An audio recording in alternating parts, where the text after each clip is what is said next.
ആസനമായിരിക്കും.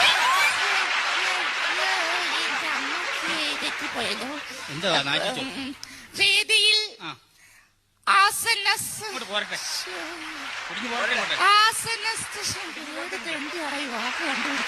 വേദിയിൽ ആസനസ്ഥനായിരിക്കുന്ന നമ്മുടെ ബഹുമാനപ്പെട്ട മന്ത്രി, മറ്റ് വിശിഷ്ടാവശിഷ്ടങ്ങൾ. ഞാനിവിടെ വന്നപ്പോഴ് എന്നെ വളരെയധികം പുകഴ്ത്തി പലവരും ഇവിടെ സംസാരിച്ചു. സത്യത്തിൽ ഞാൻ ഒരു കാര്യം നിങ്ങളോട് പറഞ്ഞു കൊള്ളട്ടെ.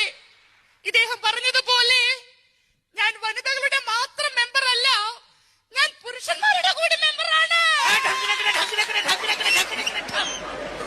ബഹുമാനപ്പെട്ട മന്ത്രിയുടെ സാന്നിധ്യത്തിൽ എനിക്ക് അദ്ദേഹത്തോട് ഒരു പരാതി ബോധിപ്പിക്കുവാനുണ്ട്. കാരണം നമ്മൾ ദിവസവും രാവിലെ ടിവിയിൽ കണ്ടുകൊണ്ടിരിക്കുന്ന സുപ്രഭാതം പരിപാടി പല സ്ത്രീകളുടെയും തിരക്ക് കാരണം അത് പലർക്കും കാലത്ത് കാണാൻ സാധിക്കാറില്ല. ദയവ് ചെയ്ത് ബഹുമാനപ്പെട്ട